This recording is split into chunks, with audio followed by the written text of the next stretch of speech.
So patient John Doe walks in.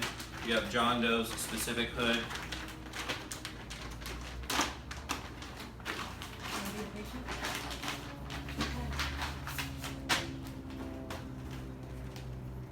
Separate the hood. As mentioned, you're just measuring the neck in terms of the circumference. Like me, I'm 16.5 when I'm wearing a suit.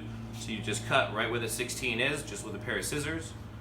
This portion is always down because that's where your oxygen and your exhalation hose is going to go.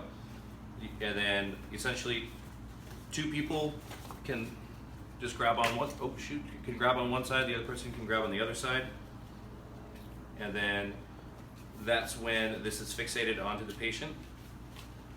I'll put that back on just for.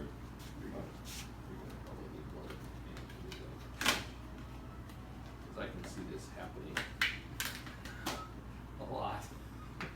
Seems like this. Well, it's actually not too bad. Once you get it cut, then you should be okay. Pull it as hard,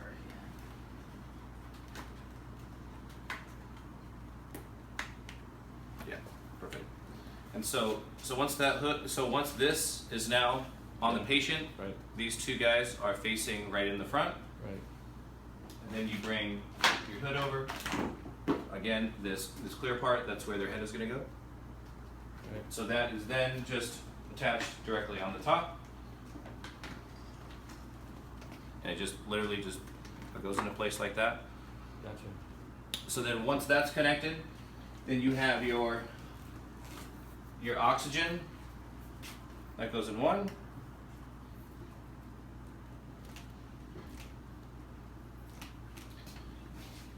And then this guy that's connected to the shower head looking device on the interior, that's your diaphragm.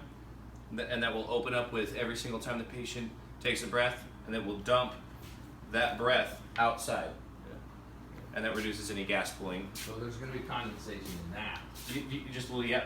Well, see, but that's the other thing too, is that the oxygen is very cool, and air gas, you have to have some sort of humidity within the oxygen that's medical grade. If you have dry, if it's dry O2, it could be a nosebleed. But inside air gas, because it's medical, it does have.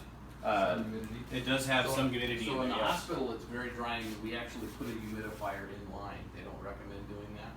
Well, for air gas specifically, this is what my boss has been using for 15 years. Yeah. And so air gas specifically has moisture within there, just so that way it prohibits that from taking place. So once the patient has that hood on, your pressures are already set. So we'll say you're going to go and do a 2 atmospheric pressure or treatment. So this is how you determine what atmosphere you're going to do, is what valve is on. What valve is open? Exactly. So these are just These are closed. fixed sites, and so this is when it pops off. Exactly. So now if you're going to do 175, you got to open up your 175 valve. Right. And leave the other one open too? You can leave these guys open. That's not a problem. These are upstream, so it doesn't matter. Exactly. Okay, downstream though is when it changes. Exactly. Okay, got it. Exactly. But your vent is always going to be closed. Mhm. Okay. Yeah. Then that's when you come over. And these can be closed, right? They're just Yes. They don't have to be. They can either Exactly. Exactly. Sorry, I'm right behind you. Okay. And so now again, making sure your air out, that is closed. Your air in, that always remains open. You never have to touch it. And so then now that the patient has everything on, you're coming over here. You turn on your O2, and then you turn on your air compressor. Now the patient gets inside. Now the patient gets inside. You wave, okay, have a nice treatment. We'll see you in about, for 2 atmospheres, it takes about 15 minutes to get to pressure, and then it's going to take about anywhere between 12 to 14 minutes to get them out. So that hour that they're going to be at full pressure, that doesn't count towards the pressurization and depressurization. So the hour treatment is really going to be about an hour and a half. So that's how you can kind of gauge scheduling, because it's not only getting them out, but then you also have to make sure that you might have to buy more sheets or something of that nature. Long twin sheets over at a Walmart. That's the most cost-effective means for changing bedding. But essentially, after they go inside, you grab onto this guy. Just lean back, count to about 7. Pressure. Now you're good. And so then the only thing that you're doing now is you walk over, you're looking at the patient, and now you can see in real time where they're going to be in PSI wise. They're going to go all the way to 1.75, then it's going to get to 11. So, but at any moment in time, if they're saying, oh, hey, I can't clear my air, you can mess with this guy right here. So you can slow down that pressurization process by letting some air bleed out of here. And so, and then if they say, okay, I'm good, I've got my ear popped, close it back off, so that we can allow the chamber to reach full pressure. And then as soon as it reaches full pressure, like, I mean, we'll just do it like, you know, a mild thing right now.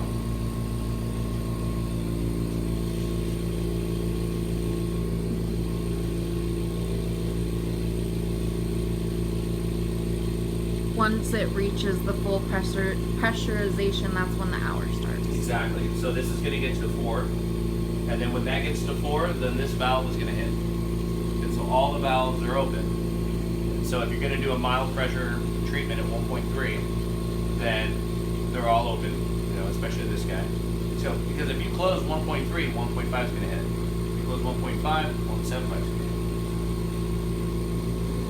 hit. And so for to save on time and to save on the O2, obviously. So then essentially when you're getting them out, you start with this guy first. And then you just slowly bring him down, 1 minute per PSI, so you kind of hear how it's bleeding out. And then once you get down to about this level, this is all the way open, and then you come to the other side. You now that guy all the way open. Because when they're at 1 PSI, you're looking at like 3 feet underwater. And so it's very, very soft on the ears. And so essentially, once you get all the way down here, that's when you can now come over here, turn off your air compressor. So that way you stop the air from coming on the interior. There's still oxygen that's flowing in that mask, so they're totally fine. And then with every breath that they take, you're going to hear it. There's this guy right here, you can kind of see it. This guy right there. That's connected to the diaphragm on the inside. Every time that they take a breath, you'll hear it. So that will make a noise of, so you can monitor their breathing. So once now, there's no air coming out, you open it up, they're getting out, you come over here, you turn off your O2, and you're good to go. And then as soon as they get out, so John Doe gets out, you disconnect these guys, leave them on the inside. You take this guy off, and then you're really good to go. And then you just basically go flatten this guy out. Put John Doe's specific hood that he paid for. That's for every single treatment that he's going to be treating without the treatment course. So you just put that back inside the bag, and then now you're ready for the next patient. Yeah. Change the sheet. Right. Wipe down the inside maybe a little bit.